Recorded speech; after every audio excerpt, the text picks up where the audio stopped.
Should we arrest? Yeah, coach. How'd you get into MMA? I got into MMA because I wrestled my whole life, and a lot of by that time, and it wasn't like you guys. When I was a kid, MMA didn't really exist, or it kind of existed, but not really. But when I was in college, it was starting to get more popular, and a lot of my college teammates and friends and people I knew from wrestling were getting into the sport of MMA. So obviously I was naturally drawn to it because I wanted to watch those guys fight. I was interested in them. And then when I got done with the Olympics in 2008, it was like, what do I do now? And that was kind of what I was drawn to, and so that's what I did. Anybody else? Yeah. Did you ever have somebody flip out and see you? Because I beat them? Yeah. Oh yeah, all the time. That's common. You know, especially when you get to a high level, people don't like losing. And there's a handful of people that definitely can't control their emotions. So yeah, that's not rare at all. Yeah. What's your closest fight ever, like, to losing? Close. I had one decision against a guy named Jay Haran. I don't think it was close, but other people did. And then my last fight, actually, I poked the guy in the eye accidentally, and then he refused to fight anymore. So it was a no contest. So I didn't actually win that fight. It was just like there was no decision at all. So I'm fighting him again. Well, besides that, I've won all the fights fairly easily. When? In September, probably. 2 days. September. Yeah. Get us tickets. Yeah. What's your win-loss ratio in high school? In wrestling, in high school I was I think almost the same. And I was 152 and 8 in high school, and I think I was 151 and 8 in college. So relatively right around the same. Yeah. How many times state champ were you? I won state twice in high school. So I lost. I took second my freshman year, first, and then I hurt my senior year.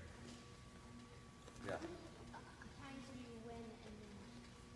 I mean, I told you guys my high school record, but other than that, I can't tell you. Like, I've lost more times than most of you guys have wrestled matches. So Whoa. it's a lot of freaking losses. Josh is open for questions too. If you guys want to ask him anything. Do you have suggestions on balancing a social life and a wrestling life for high school kids? Well, I always go back to where your goals are. That's what I usually ask a kid when he says, I want to do, what do you think about this? I say, well, what are your goals? If you want to be the best wrestler in the country, I'm going to tell you something different than if you say I want to be a state qualifier, because there's 2 different levels. So for me, I knew I wanted to get a college scholarship. That was kind of my goal from the time I was younger. And so I stepped away from a lot of social opportunities because I just knew that wasn't in my plan. And I was able to see from a young age that I knew what I wanted to do. I knew kind of how to get there, and I knew things that wouldn't help me. So I bypassed a lot of social opportunities in high school and in college in order to get what I got. But if I went back, I would choose the same route over and over again.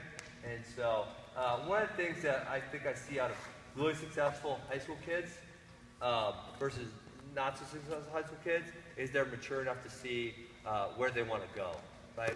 A lot of kids who aren't successful high school level, they're kind of only thinking about like, well, what am I doing tomorrow? Or what am I doing the next year? Or what am I doing next weekend?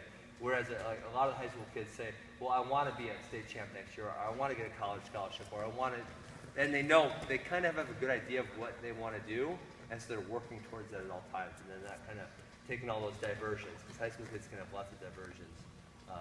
So how do you handle your goal setting?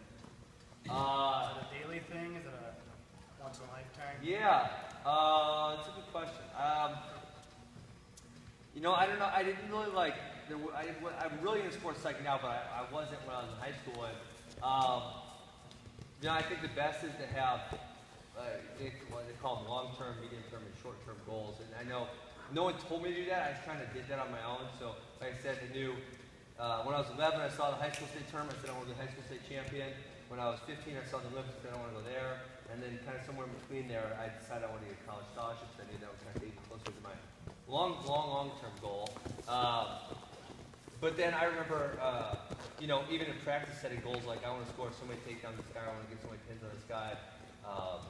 It's a seasonal goal, I want to get X amount of wins. And so I think those are really important. And I never really had a maybe very formalized plan of the way I did it, but I know I did it in my head. And there was a few that I wrote down here and there, but for the most part it was in my head, and that worked for me. It doesn't work, I know Kyle Dake said every single morning he wakes up, he writes in his journal about his goals. That's something that works for him. But all of us are different. And so I did have a lot of goals, and I was very focused, but I never wrote them down. I never really